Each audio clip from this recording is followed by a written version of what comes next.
Welcome to part 2 of this Mercedes Benz SL500 review. Before we get cracking, there's one thing I have to do, is to stop at the petrol station and give this gas guzzler something to drink. Right, I have the amusement and privilege to be able to drive a Mercedes Benz SL500 from 1991, which is a nifty piece of kit. When it came out, originally it was one of the highest equipped vehicles of the day.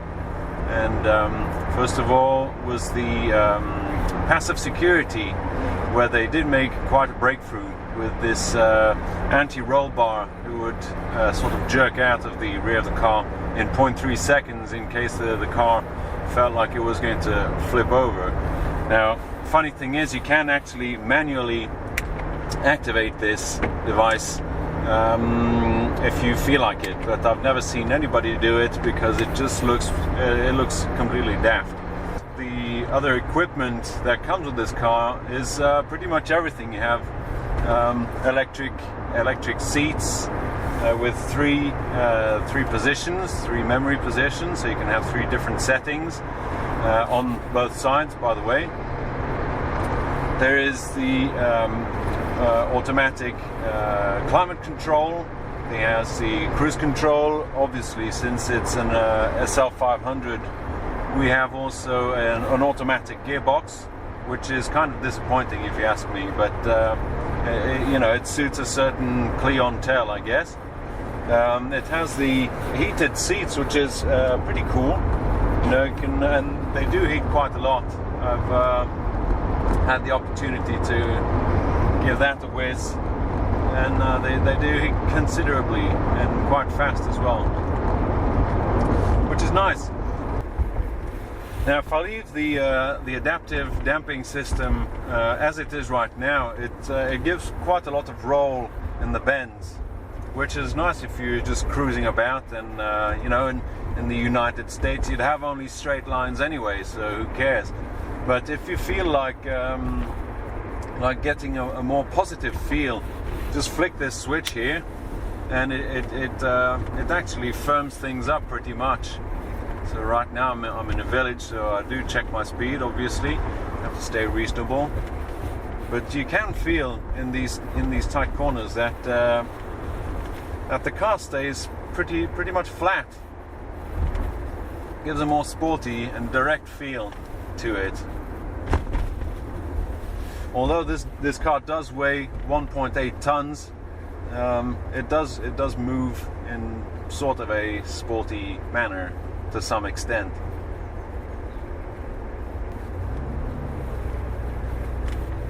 And when you're going through villages like this, you're just burbling about at 30 or 50 kilometers an hour effortlessly. And here's a section, the typical Belgian road, so I will take the active suspension off and get back into the softer mode.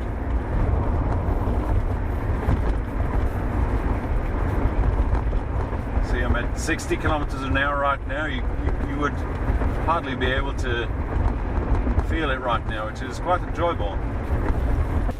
There we go. Here's a twisty section.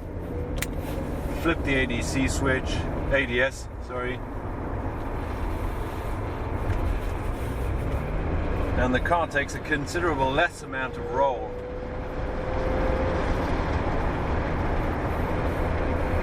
Makes a remarkable difference.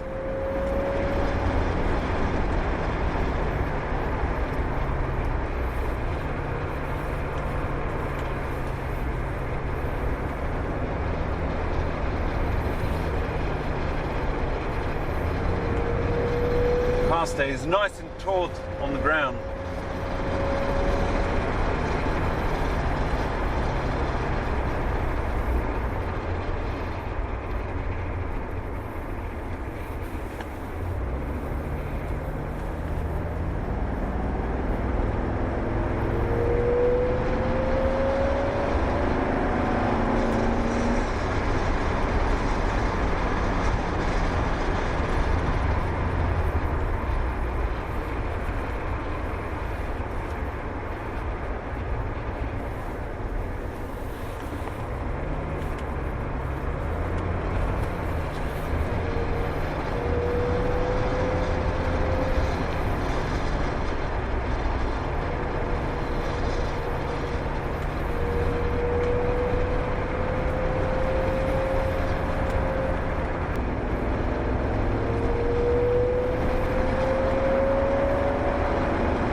And it's asking for petrol again.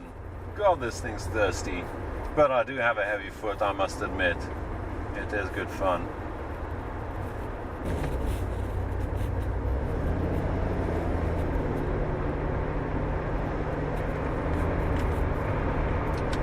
There you go.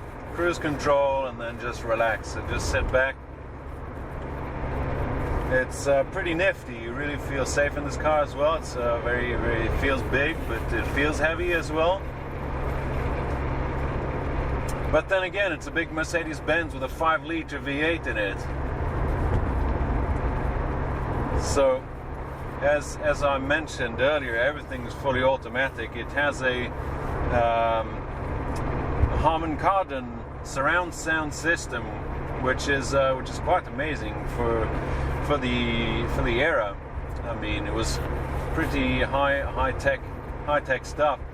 Now, what else did it have? It has obviously electric mirrors, electric windows, electric everything basically. Just put the gearbox in D, and you're off.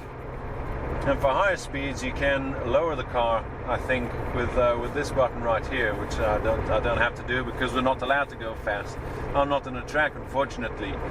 By the way, if you don't mind to like and subscribe to my channel, maybe one day I will be able to go on the track and do some sideways action and that kind of stuff. But in the meantime, I have to,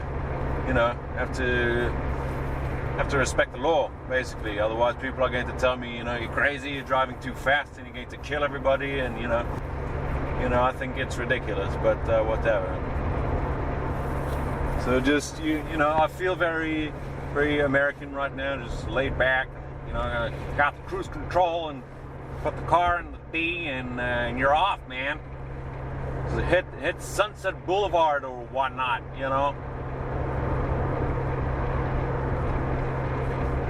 And I'm being tailed right now. Goodbye.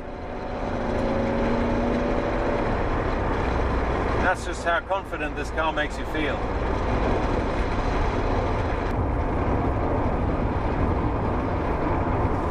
Yeah, cruising is boring, but that's the law. You can't do anything about it, really. Very unfortunate. They're saying the 70s no more, man.